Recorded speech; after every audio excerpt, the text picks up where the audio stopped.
গুৰু দুজনাৰ পদৰঞ্জেৰে ৰঞ্জিত মহাপ্ৰয়াণৰ পবিত্ৰ ভূমি 10 মুকুটৰ থান শ্ৰী শ্ৰী মধুপুৰ সত্ৰ। মহাপুৰুষ শ্ৰীমন্ত শংকৰদেৱ গুৰুজন শতবৰ্ষত ভৰি দিছিল।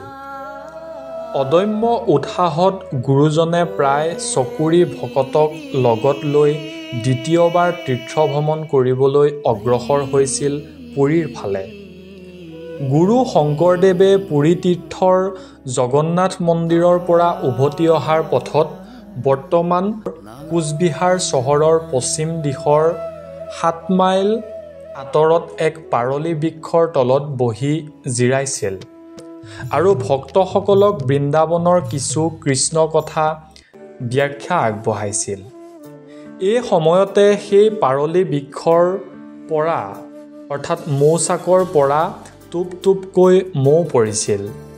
পাছত সেই মৌ ভক্তসৱৰ সহিতে গুৰুৱে পান কৰিছিল। সেই দেখি মাধৱদেৱ পৰম গুৰুজনে ক'লে, কি মধুময় পৰিৱেশ, কি পুণ্যভূমি খানি। গুৰুমুখে হৰিকথা মধুপান গুৰু ভক্তৰ ধূলা পৰিল। পাছত গুৰু শংকৰদেৱে ক'লে, জানা মাধৱ, আগলে ইয়াতে মধুপুৰ নামে এখন থান হ'ব। দ্বিতীয় তীৰ্থযাত্ৰালৈ যাওঁতে এই পাৰলি বৃক্ষৰ তলত জিৰাই কৃষ্ণ কথা মধুপান কৰিছিল বুলিও কোনো কোনো চৰিতকাৰে উল্লেখ কৰা দেখা যায়।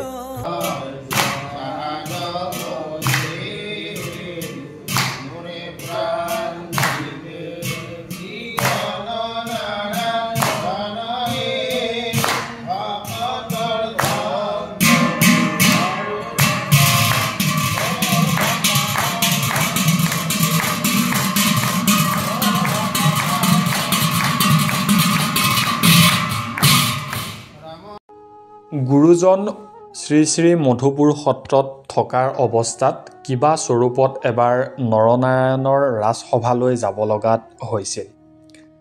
এদিন ৰজাই 12 স্কন্ধ ভাগৱত একে বহাতে শুনাৰ ইচ্ছা প্ৰকাশ কৰিছিল। ৰাজসভাত শংকৰদেৱৰ সহিতে সকলো পণ্ডিত বিদ্যমান হৈ আছিল।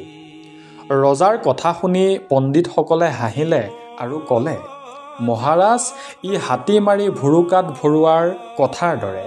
অসম্ভৱ কথা। 12 স্কন্ধ ভাগৱত 12 মাহত শুনা কঠিন। ঈশ্বৰ শক্তি হ'লেহে পাৰে এদিনত। মানুহৰ শক্তি নাই। তেতিয়া ৰজাই শংকৰ গুৰুৰ ফালে চাই ক'লে, গুৰুদেৱ, আপুনি কি কয়? উত্তৰত শংকৰ গুৰুজনাই ক'লে, মহাৰাজ, যদি ভগৱন্তৰ কৃপা হয় আমি কাইলৈ পৰা যাব। এই বুলি কৈ ৰাজসভা ত্যাগ কৰি বিদায় লৈ সত্ৰ পাই ৰত্নমালী বুঢ়ীৰ পৰা সাঁচিপাত লৈ কীৰ্তন ঘৰত প্ৰৱেশ কৰি চতুৰ্ভুজ ৰূপ ধাৰণ কৰি শাস্ত্ৰ লিখিলে। 12 স্কন্ধ ভাগৱত সাৰ কৰি নাম থলে গুণমালা শাস্ত্ৰ। পুৱাৰ নিত্য কৰ্ম কৰি গুৰুজন ৰাজসভালৈ গ'ল। ৰাজসভাত গুৰুজনে ৰজাৰ হাতত গুণমালা শাস্ত্ৰ অৰ্পণ কৰিলে।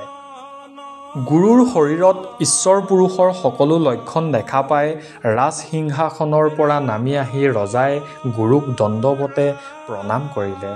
ইয়াৰ পাছত ৰজাই গুৰুৰ ওচৰত শৰণ লোৱাৰ প্ৰাৰ্থনা কৰিলে।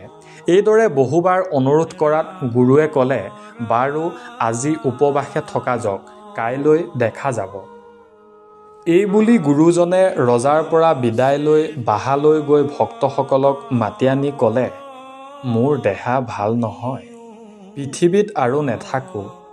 ভকতসকলে হৰিকীৰ্তন কৰিব ধৰিলে। বৰপুত্ৰ ৰমানন্দই গম পালে আৰু গম পাই তেওঁ ক'লে, পিতৃ, আমি একো নেপালোঁ। তেতিয়া গুৰুজনে ক'লে, ৰমানন্দ, সকলো সম্পদ, লোণ, ৰূপ, তাম ইত্যাদি পাত বাউসীত তোমাৰ মাতৃৰ পাশতে আছে, তাতে পাবা। এই বুলি কোৱাত ৰমানন্দই ক'লে, পিতৃ, আমি পাৰ্থিৱ বস্তু বিচৰা নাই, পৰকালৰ বৈকুণ্ঠৰ বস্তুহে প্ৰাৰ্থনা কৰা হৈছে। তেতিয়া গুৰুজনে ক'লে, আজিহে পিতা পুত্ৰৰ পৰিচয় হ'ল। যি হওক, এতিয়া মোৰ অন্তিম সময়। আমি শক্তি, ভক্তি, বল, পৰাক্ৰম, বহাৰপুৰ হাতে থৈ আহিছোঁ। সবেখিনি বৰপেটাত গৈ মাধৱক গুৰুবোধে মানি ল'বা, এই বুলি ভকতসকলক উপদেশ দি মহাপুৰুষ শংকৰদেৱে মধুপুৰ সত্ৰতে বৈকুণ্ঠগামী হয়।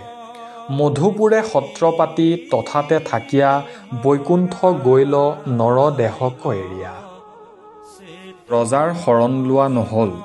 মহাৰাজ নৰনাৰায়ণ আৰু ভক্ত চিলাৰায়ে গুৰুজনাৰ মহাপ্ৰয়াণৰ বাতৰি পাই দুখ প্ৰকাশ কৰিলে। পাছত ৰাজভঁৰালৰ পৰা ঘৃত চন্দন কাঠ পঠিয়াই দিলে।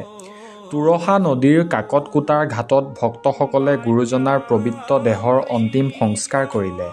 সেই সময়ত নদীত দেৱগণ পুষ্প বৃষ্টি কৰিছিল আৰু গোটেই নদী পুষ্পময় হৈ পৰে। ঘাটৰ নাম পুষ্পকান্তি। কালৰ গতিত অৱশ্যে সেই ঘাটৰ চিনচাপ আজি নাই। কাকতকোটা আৰু মধুপুৰত আছিল গুৰু শংকৰদেৱ আৰু ভেলাত আছিল মাধৱদেৱ। দয়াময় কৃষ্ণ কৰিও মোক উদ্ধাৰ। যাত্ৰা কৰিছিলে আৰু এই মধুপুৰ থানতে তেওঁ এই জলে পথেৰে আহিছিলে। নামৰ কাষতেই নৈখন আছে আৰু এই নৈ পাৰতেই গুৰুজনাক শেষৰ সময়ত অন্ত্যেষ্টিক্ৰিয়া কৰোৱা হৈছিলে। পিছত নদীয়ে ভাঙি লৈ গ'ল আৰু তাৰ পাছতে সেয়াও আনি পেলাই মধুপুৰলৈকে উঠাই অনা হৈছে। বাকী তাৰ পাছতো যিসকল আতাপুৰুষ আছে তেখেতসকলৰো এই বাটেৰে মহাপুৰুষৰ ওচৰলৈ অহা যোৱা কৰিছিলে। নামটো কি আছিলে নৈখনৰ? তোৰছা নদী, ভূটানৰ পৰা আহিছে। প্ৰত্যেকজন সত্ৰাধিকাৰো ইয়াতে সেই পৰম্পৰা অনুসৰি তেখেতৰ পিছতে শংকৰদেৱ গুৰুজনাৰ পিছত মধুপুৰৰ যিমান কেইজন সত্ৰাধিকাৰ হৈছে তেখেতসকলৰো অন্ত্যেষ্টিক্ৰিয়া এই নদীৰ পাৰতেই কৰোৱা হৈছে সেই পৰম্পৰা।